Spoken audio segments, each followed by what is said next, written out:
Jaya Radha Madhava Kunja Bihari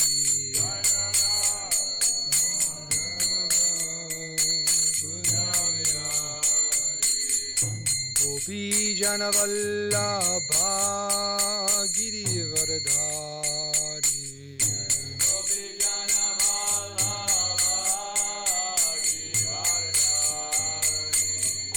Gopi Jana Vallabha Girivardhari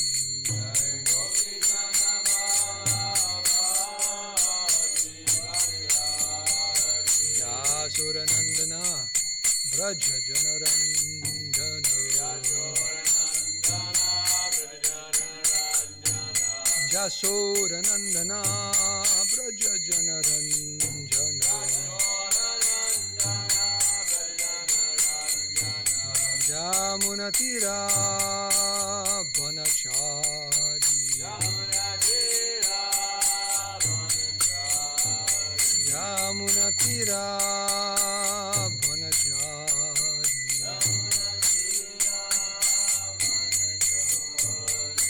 Jaya Radha Madhava Kunja Bihari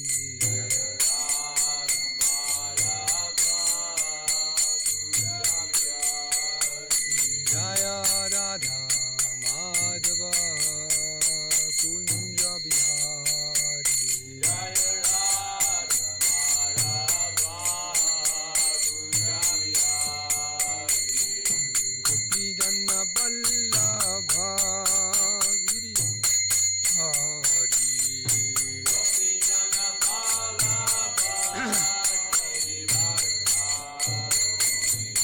Gopi Jana Vallabha Girivardhari Gopi Jana Vallabha Girivardhari Yasodanandana Braja Janaranjana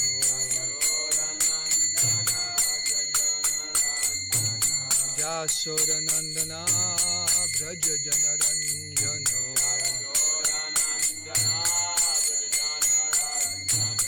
Jamunatira Vanachari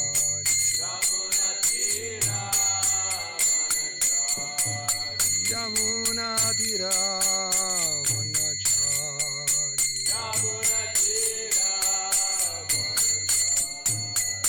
Jaya Radha Madhava Kunja Bihari Jaya Radha Madhava Kunja Bihari Jaya Radha Madhava Kunja Bihari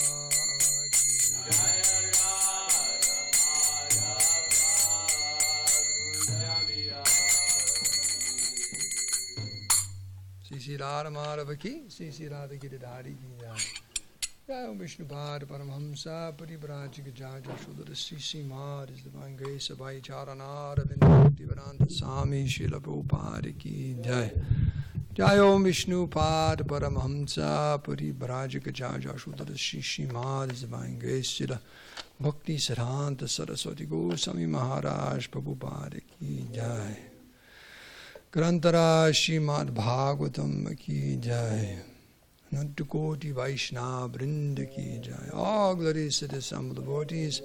All glories to the assembled devotees. All glories to the assembled devotees. All glories, all glories. Sri Guru and Sri Gauranga.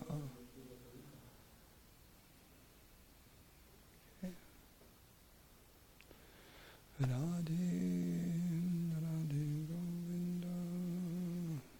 Where are we?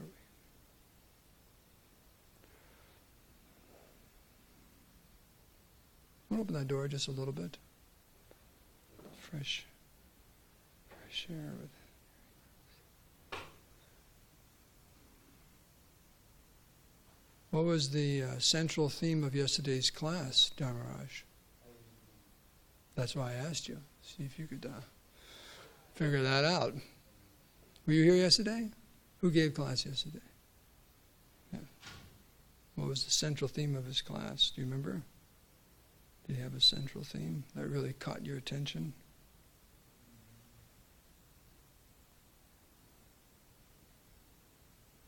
You just say no. There wasn't any central theme that really caught your attention. Okay. There we go. Well, you gave class yesterday. What was the central theme that you were trying to communicate to all the devotees? I guess the central theme was that I was trying to talk about, like, the desire of the devotee, like, and how Krishna fulfills it, depending on whether it's material desire or spiritual. Like, in one sense, the devotee is not supposed to have material desires, but if the devotee does have them, how Krishna fulfills those desires versus how he would treat a non-devotee. Sounds like a good class. Right? Do you remember the class yesterday? What's going on, you guys? Where are you? I wasn't here either. Where was I?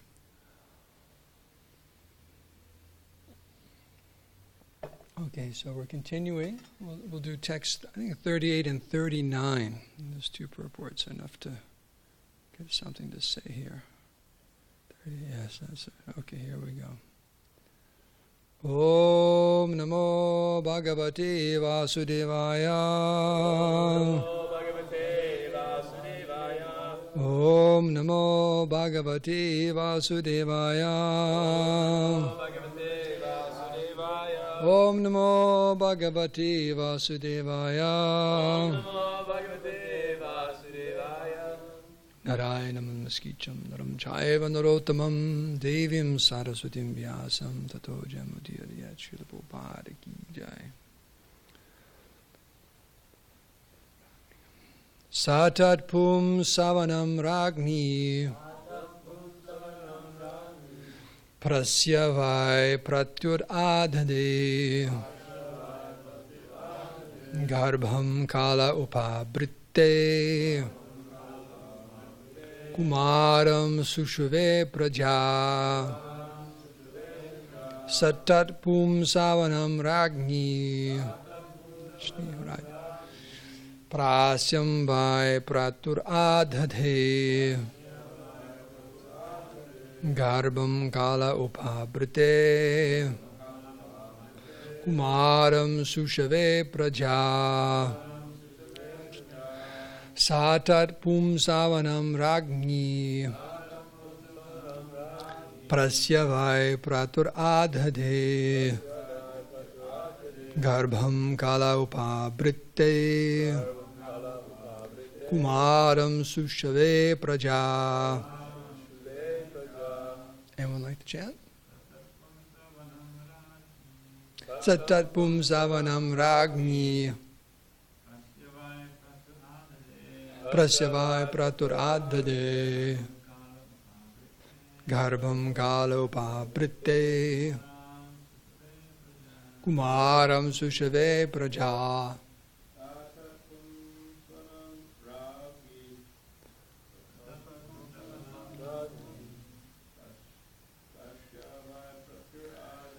Prasyavai Praturadade Garbham Kala Upabrite Kumaram Sushave Praja. Satat Avanam Ragni Prasyavai Pratur Adhade Garbham Kala Upabrite Kumaram Sushave Praja.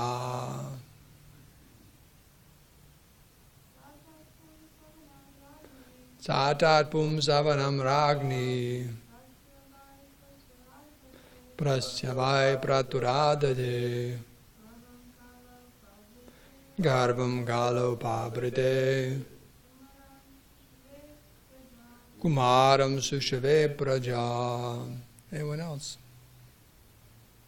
Word for word. Sa, she, tat, that food, pum savanam, which produces a male child. Ragni, the queen. Prasya, eating. Vai, indeed. Pratuhu, from the husband, adate, conceived, garbham, pregnancy, kale, when the due time, upabrate, appeared, kumaram, a son, sushrave, gave birth to, apraja, having no son. Translation and purport by Srila Prabhupada. Although the queen had no son after eating that food, which had the power to produce a male child, she became pregnant by her husband, and in due course of time she gave birth to a son. Purport. Among the 10 kinds of purificatory processes, one is pumsavanam, in which the wife is offered some prasad or remnants of foodstuff offered to Lord Vishnu, so that after sexual intercourse with her husband she may conceive a child. Oh my God. Well, let's just do both of these then. Good. Sabala eva purusho mahatmaham anubrata adharman shodabhavam mrityum tena bhavad adharmikaha. Translation. That boy was partially born in the dynasty of irreligion. His grandfather was death personified. Kind of hard to warm up to your dad if he's death personified. And the boy grew up as his follower. He became a greatly irreligious person. Purport. The child's mother, Sunita, was the daughter of death personified. Generally, the daughter receives the qualifications of her father, and the son acquires those of the mother. So according to the axiomatic truth that things equal to the same thing are equal to one another, the child born of King Anga became the follower of his maternal grandfather. According to Smriti Shastra, a child generally follows the principles of his maternal uncle's house. Naranam matula karma means that a child generally follows the qualities of his maternal family. If the maternal family is very corrupt or sinful, the child, even though born of a good father, becomes a victim of the maternal family. According to Vedic civilization, therefore, before the marriage takes place, an account is taken of both the boys' and girls' families. If, according to astrological calculation, the combination is perfect, then marriage takes place. Sometimes, however, there is a mistake and the family life becomes frustrating. It appears that King Anga did not get a very good wife in Sunita because she was the daughter of death personified. Who was the astrologer for that one? That's probably what he's asking himself as he's going out the window. Who was that astrologer?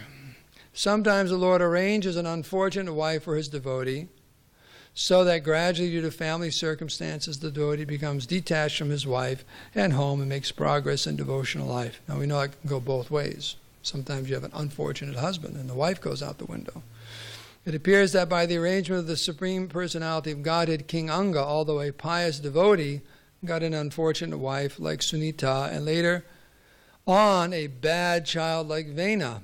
But the result was that he got complete freedom from the entanglement of family life and left home to go back to Godhead. Om Agyanti Mirandasya Gananjana Salakaya Chaksuran Minitam Dena Taismai Sri Gurave Namaha Sri Krishna Chaitanya Prabhu Nityananda Shri Advaita Gadadhara Shiva Shri Gaur Bhakti Barinda Hare Krishna Krishna Krishna Hare Hare Hare Rama Rama Rama Hare Hare Shila Prabhupada Ki Jai Banchika Budru Bhashtakari Bhashindu Bevacha Patidanam Bhavani Bhavashnadevo Namo Namaha. So with your good wishes, I'll try to say a few things. So the first is a short purport about the samskaras and this pumsavana. These different samskaras, the purpose is to bring about an adjustment in consciousness. For whoever the samskara is being performed for. Now, quite a few of the samskaras are actually for children. This is an unborn child right here. You have the Garbhodan and the Pumsav and the different Simantanayanam, actually before the child's even born, even before the child appears. Well, actually, you should say that Garbhodan is actually for the parents to have a certain amount of change in their consciousness to attract a nice child to the womb. So these different ceremonies are there to adjust the consciousness. And of course, whoever's there at the ceremony also, it's for their consciousness also, all the different family members. So to put things in a proper order, in a Krishna conscious order, a religious order. that's the purpose of the different samskaras, and it carries on. It makes an impression in the mind. It's supposed to last throughout your lifetime. So now pumsavana, that's usually done the first pregnancy, right? Sometimes people do it if the first one's a daughter. It's a ceremony done to get a male child, like that. The only one I remember performing, and Bali was born, Balaram, Vaikuntha's son. So you could say it worked. Maybe, I don't know. Vrindavani was their first daughter. But that's what these samskaras are for. Primarily it's a change in consciousness, and of course you're asking for different things here, asking for a male child. So the samskaras have to be there, the purificatory rites have to be there. Therefore it says, what is that? Kalo Sudra Sambhava. In the age of Kali, everyone's a Sudra. One reason Prabhupada gives is there's no samskaras. There's no samskaras to purify the consciousness. So you sometimes use that argument with the Brahmins in India and so on. They're not performing any samskaras, so how are they Brahmins? They just take birth and whatever. So there has to be this purificatory processes and a change in consciousness. So now in the second verse in purport, Prabhupada's bringing up some points here. Interesting to note, and you can in your own life see if this has some weight. It says that the child born generally follows the principles of the mother's house, the maternal house, maternal uncle's house. Or sometimes it's said that a boy will take on the qualities of the mother's father. I don't know if that's in your own lives, if you see that to be somewhat true. You take on both qualities, appearance and different characteristics, but it's predominantly the mother's side.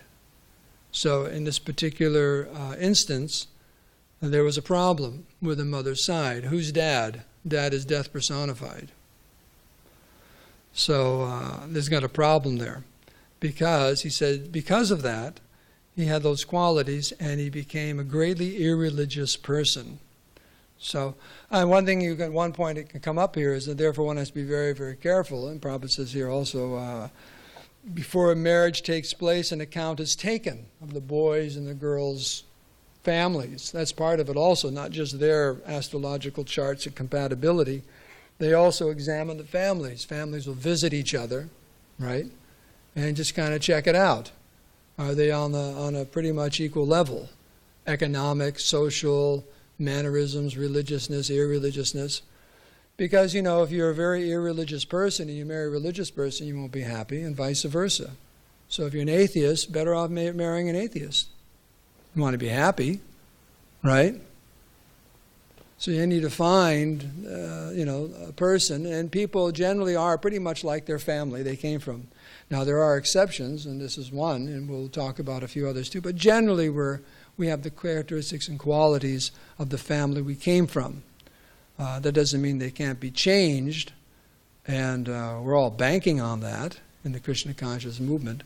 But generally speaking, those characteristics are there. That's why we took birth in a particular family, because we have particular karma that we had to work out. So Krishna says, this is a general rule. The general rule. You take birth in this particular family because you have the same likes and dislikes and proclivities and attractions and repulsions as pretty much of the kind of family you're born into. That doesn't mean everyone's a cookie cutout, but generally speaking, that's it. If you're born in this kind of family or that kind of family, why are people born in a rich family, a poor family, well-educated family, this and that? Generally, you see, it's pretty much the same. Everyone, you have an oddball kind of a thing where someone's a fool or something like that, uneducated and uneducated family. But generally speaking, it kind of flows in that way. So when marriage is considered, these things have to be taken into account. Today, pretty much, it says the main factor is the attraction between the boy and the girl, or the two different parties. That's what the main thing is. I'm very, very attracted to this person. They're very attracted to me. Let's get married. That's not a lot to go on, if you think about it, for someone you're going to spend the rest of your life with, hopefully in a happy, productive relationship, that you're attracted. Because that attraction gradually wears off. Isn't Maharaj talking about that in the lecture on like that? So I was just thinking about it. For some reason, I was just thinking about it. Tell someone about it. But there's a book that came out in the 80s called The Marriage Map. I'm talking to a bunch of brahmacharis. I don't know. But anyways, it's something very interesting. It's a classic book called The Marriage Map. My brother gave it to me. And it talks about marriage, and as the years go by and the different stages you go through in a marriage. So the very first one is known as fantasy. You know why that is? Why is it called fantasy? Oh yeah, you just can't believe you found someone so nice, and they can't believe they found someone that's just the person of their dreams. That's called a fantasy. What's a fantasy? Generally speaking, what's a fantasy? Is it something real? No, it's a fantasy. Right? When you say someone, prabhu, you're living in a fantasy, it's like you're not in reality. Anyways, it's called fantasy because one is just overwhelmed with all these feelings, and you can't even, everything's going to be so wonderful, right? But you know the next one is? It can happen, it lasts for, I think, a year, maybe 2 years, but you know the next step is? There's all these different steps. The next one is called reality. Reality sets in. It's like, wait a second, all of a sudden you start realizing the different faults of the person, right? And the different incompatibilities and so on. So hey, it's interesting. It goes back and forth. Together, pulling apart, together, pulling apart. All the way up, the book ends when the people are in their 60s or 70s. And it's interesting, note that many people who get married many times, they never make it past fantasy. When fantasy starts fading, they get a divorce. Because they just can't handle the reality. And they're always looking to live in that kind of fantasy. But it's an interesting book. But it just shows that this is that's how it is. This is the laws of nature of human interaction. This is how it goes on. So the point I'm making is just the attraction that two people feel for each other, that's not enough to go on for a lifelong relationship. So it's described here. One thing is, of course, you have the astrological calculation to see if it's a good combination between the two people. And then also families, see if they're pretty much the same, like that. And all these different things are taken into consideration. So apparently there's a mistake here, a very, very grievous mistake, so much to the point where Maharaj Anga left home. He tried his best. It was impossible for him to stay there anymore. Now, we can maybe get it depending on the time. But the very most important part I found in the purport is Prabhupada says sometimes these things, it says, appears that by the arrangement of the Supreme Personality of Godhead, King Anga, although a pious devotee, got an unfortunate wife, but the result was he got complete freedom from the entanglement in family life. So Prabhupada says the Lord arranges an unfortunate wife for his devotee or husband so that gradually, due to family circumstances, the devotee becomes detached from his wife and home and makes progress in devotional life. So the point is sometimes there's an unfortunate situation and it turns out to be the most fortunate situation. There is a class, Prabhupada speaking on the Mohini Murti incarnation. And that's the verse in the first canto. And in that, because he starts talking about, he's in Los Angeles, I think, and he talks about how beautiful Mohini Murti is, and he starts saying about how all the wives, I think he maybe even quoted that verse by Chandaka Pandit we had the other day, Dravida brought up, that the wife is considered an enemy. She's very, very attractive. And Prabhupada said all the devotee women are very, very attractive. And then he went on talking about his own life. He said, but my wife, he said, I wasn't very attracted to her. And Prabhupada chuckled, and the devotees chuckled too. And then he went on to the point, but he wanted to get remarried. And he asked his father, and his father said, no, don't, not remarried, another wife, 2 wives. He said, no, he says, it's a good thing that you're not that attracted to your wife, because later on it'll be very easy to become detached. And then he thanked his father for such good advice, because he says, now look at me. I was able to, take sannyas and preach Krishna consciousness all over the world. So what many people would consider to be a very unfortunate situation turned out to be of great fortune, like that. And there's, there's so many situations like that. Materially, something looks to be very, very unfortunate, but ultimately it's a good fortune. And of course, there's different, personalities or histories and so on of family situations that looked very, very, how did it happen like that? How did Prahlad Maharaj appear in the family of Hiranyakashipu? That family was very disturbed. The father was very, very disturbed. He was irate. He was livid. He was ready to kill his own son. He was so upset with his son, right? Hiranyakashipu was going to kill Prahlad Maharaj. That's being pretty upset. The dichotomy between the two levels of consciousness was so great, And, sometimes things like this happen. You say, how this could happen? Or just like Maharaj Chittaketu, the story of Maharaj Chittaketu. He didn't have a son, he had so many wives, and then Narada Muni and Parvat Muni showed up. No, not Parvat Muni. Angira.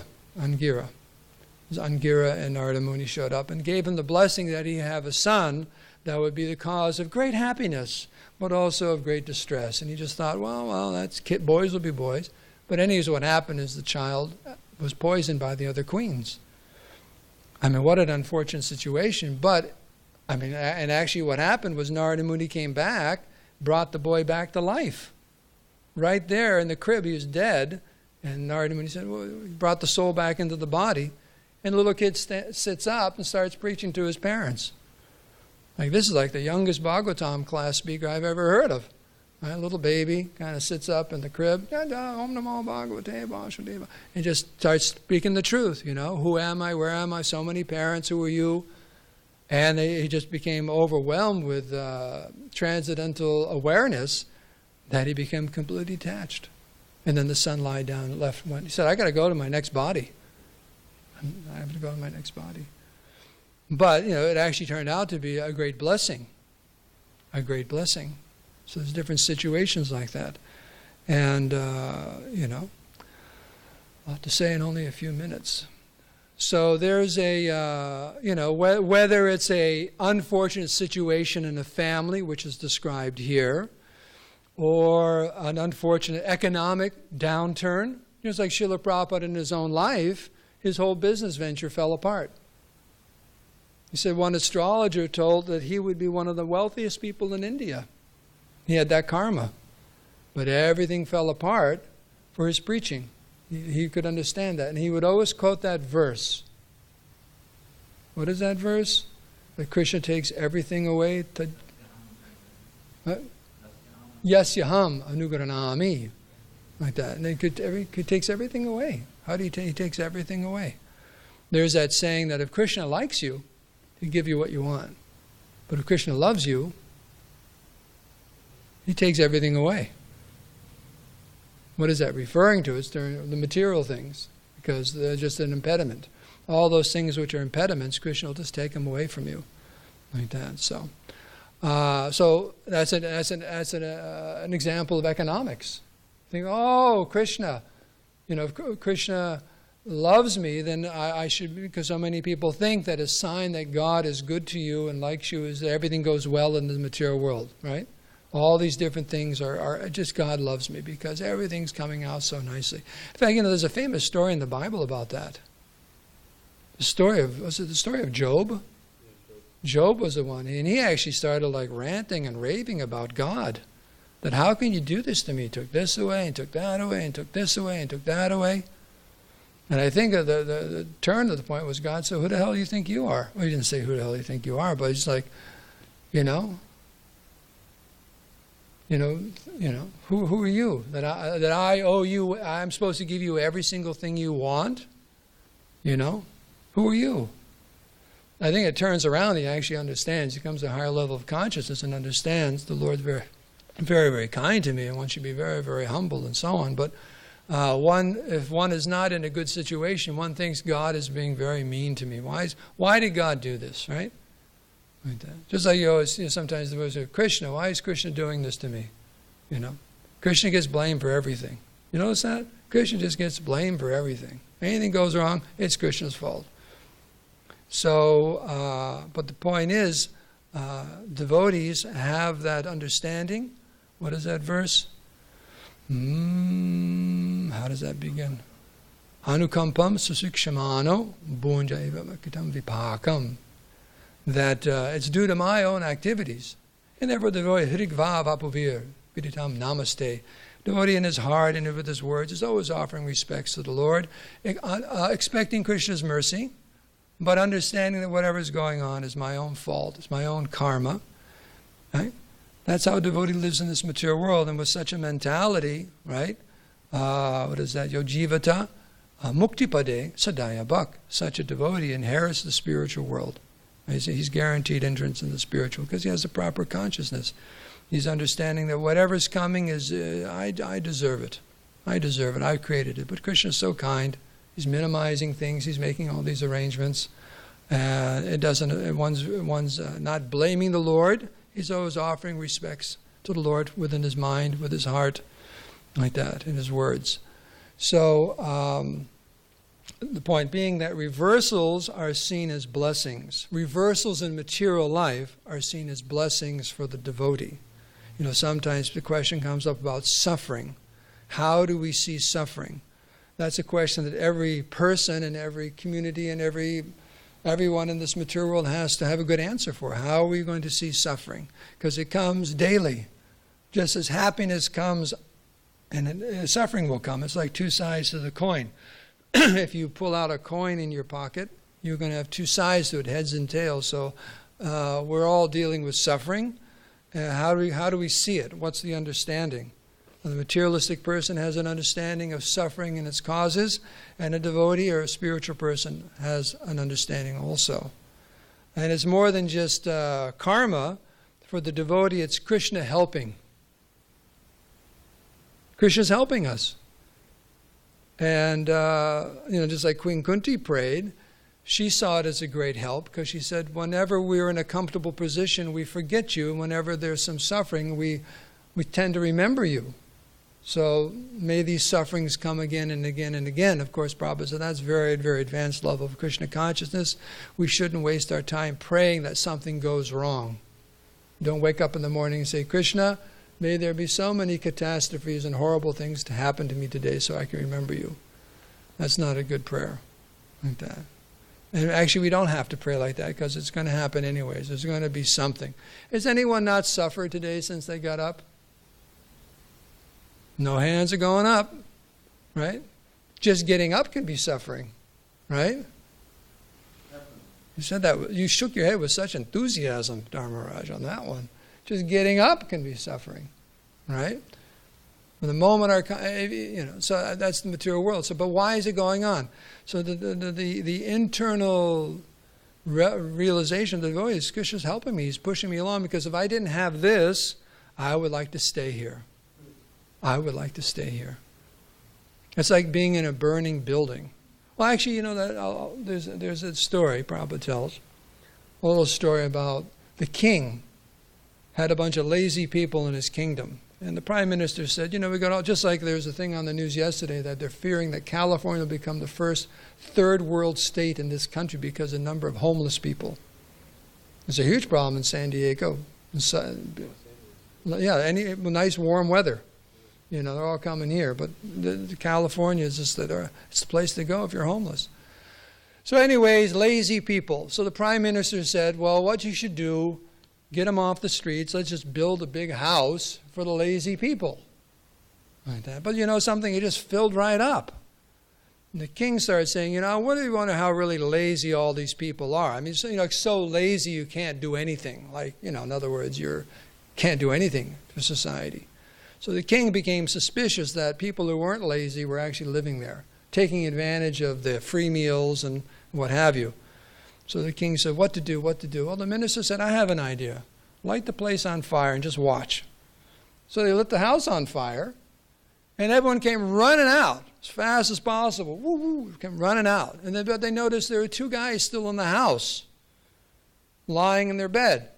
And one says to the other, hey, it's getting kind of hot in here. Said, yeah, you're right. Just kind of roll over on the other side. And the king said, Those are the only two lazy people in my kingdom. They're so lazy they couldn't even get up and get out of a burning house. Right? So I don't know why I told that story. Why did I tell that story? I lost my train of thought. Why did I tell that story? Oh, okay. We won't move unless someone lights a fire under us. We won't move out of this material world. We're too conditioned. Right? When there's some conditioning, sometimes there has to be an outside force to push us. We don't have the realization. So up until the point where we are very Krishna conscious, we need that suffering to push us along. Then the question will come up, why is it very, very exalted devotees seem to always be in difficult situations too? It's for us to learn the lesson. That doesn't matter who you are. There's always going to be difficult situations in the material world. And to show how great devotees, even though there are so many impediments and difficulties, they never give up their Krishna consciousness. They never give up their Krishna consciousness. Because, when there are reversals, many times you see people give up their belief in God. Because it's based upon a fallacy that God's supposed to just give me all my sense gratification. But there's nowhere in our books, there's probably nowhere in any real scripture of the world where God says, I'm responsible to make sure you have sense gratification 24/7 at the level you expected. Does God ever say that anywhere? Not at all. Not that I'm aware of. He never says that. So, Chaitanya Mahaprabhu was once cursed by a Brahmin. I think it was a Brahmin who wanted to get into Srivas Thakur's house for the night kirtans. Nice kirtans going on. So, wow, that sounds pretty ecstatic. I'd like to get in there for one of those kirtans.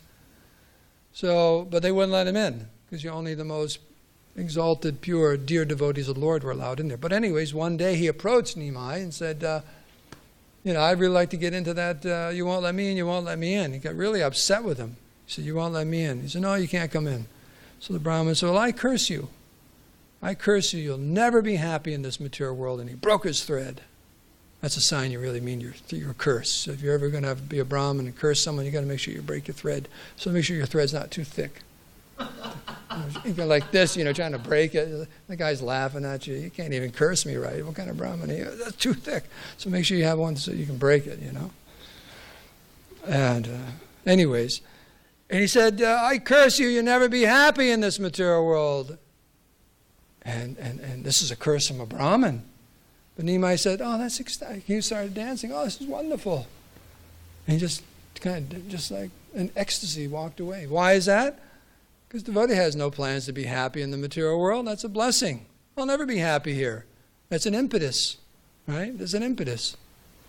So Krishna is very, very kind, and the devotees finally see that, oh, Krishna is so kind. Like Prabhupada said many times about his situation with his family life, or the business fell apart, or this, or Jansi.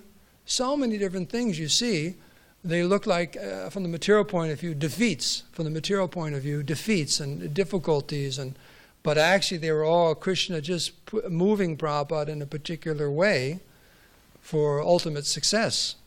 So whenever there's a difficulty, we should be very, very sober about the whole thing and just see how it's Krishna trying to show me in this particular situation. What's Krishna trying to show me? What's he asking me to let go of that more or less will probably be an impediment in my Krishna consciousness. So, and we have to be sober about it too, because it's not that all difficulties. Sometimes Krishna wants us to work through the difficulty, and then we just walk away from something. It's a little too difficult to get up this morning, so I think I'll just take rest. No, Krishna wants us to work through difficulties also, but to see what, don't use that as an excuse like that. Don't go that way. Krishna wants us to see these things in the proper light. So it's 8:33. Now with all those cooks back there, does that mean breakfast is going to be earlier today? Well, you have Zach and Santosh. Okay.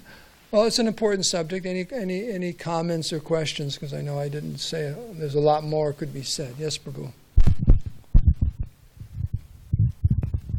I was just thinking of the past time where Prabhupada was in India and he had like one of his contractors come and meet with him, and the contractor's father would come along with him, and the contractor's father had a problem with smoking cigarettes. And when Prabhupada asked him to quit smoking cigarettes, and so he went away, and then he came back, and Prabhupada asked him if he quit smoking cigarettes, and he said, "Oh, no, Swamiji, I need your special mercy." And then Prabhupada said, "Okay, you can have my special mercy, but just know that if you have my special mercy, Krishna will make an arrangement for you to be completely miserable for you to give it up." And then the man was like, no, that's okay, Swamiji. I don't want your special mercy. That's a good one. Very good. I don't want your special mercy. Okay. Anything else?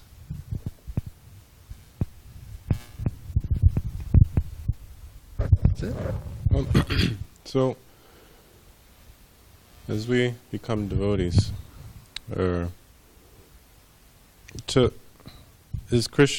is his hand always in our experiences, even if we're kind of just starting out in the devotional path, or is it more so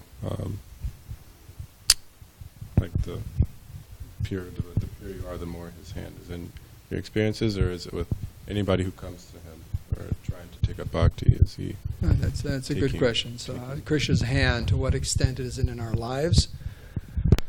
Well, there's one verse where there's Lord Ramachandra said that one who sincerely, from the moment they sincerely say, "My dear Lord, I am yours," and Krishna starts taking control. So, devotee means someone who goes, "Yes, I would like to be," has the shraddha, the faith to be a devotee, then Krishna takes charge. In other words, Krishna, and it's like if you're walking down the hall and I go, "Janardhan," turns around, call out his name. So from the first time you call out Krishna's name, sincerely, Krishna turns around, you could say, and starts helping. So, and of course, as we become more and more and more advanced in Krishna consciousness, Krishna reveals himself, but his hand is there. His hand is there. He's waiting for that moment. It's a relationship. Just like sometimes parents will complain. I know my mother complains about my siblings. But, I haven't had a call from my other, she'll complain, my other brothers haven't called in a year. Charu tells this story. Charu Prabhu is one brother, I think he's passed away, but he was a Marine or this or that. But anyways, he became an alcoholic at a young age, became an alcoholic as a young man. And just completely blew the family off. Never around. But then every once in a while, after a few years, he would show up. He would just show up, drunk as a skunk, whatever that means, and he would have different conversations with his brothers. So, "What are you doing? Your mom and dad and this and that." And I think one time, one of the parents had passed away. He didn't even know it because he's so oblivious because of his addiction to alcohol, So the kids just completely forget about the parent. Parents never forget. So we've forgotten Krishna for so long, and then we turn around and go, "Oh, Krishna." Krishna's just waiting for that opportunity, for that moment for us to turn around and re-enter that relationship. So from that moment on, Krishna's, you can say, directly in our life. He's in everyone's life, even the person who's, completely in complete forgetfulness, because he's making that arrangement too. Krishna doesn't, we never go off the radar, Krishna's radar. But as far as being positively involved in a jiva's life, as soon as a jiva begins that journey of just the first chanting, the first calling out in sincerity, "Oh, I'd like to be your devotee. I'd like to be Krishna conscious." Krishna starts helping. Like that. Is that a good enough answer? Do you feel Krishna's hand in your life? A lot of times Krishna's hand comes in many different forms. We don't perceive the super soul like Prahlad Maharaj, that he's being embraced by the Lord. It comes in the form for us externally as the spiritual master and as the devotees in devotional service and things like that. That's Krishna's hand. And at least see Krishna's hand as that big plate of prasadam in front of you. That's Krishna's hand too. It's prasad. That's Krishna prasad. So Krishna's hand is definitely in our life, helping us in many, many ways. Okay? Should we end here? All glories to Srila Prabhupada. Srimad Bhagavatam ki jai.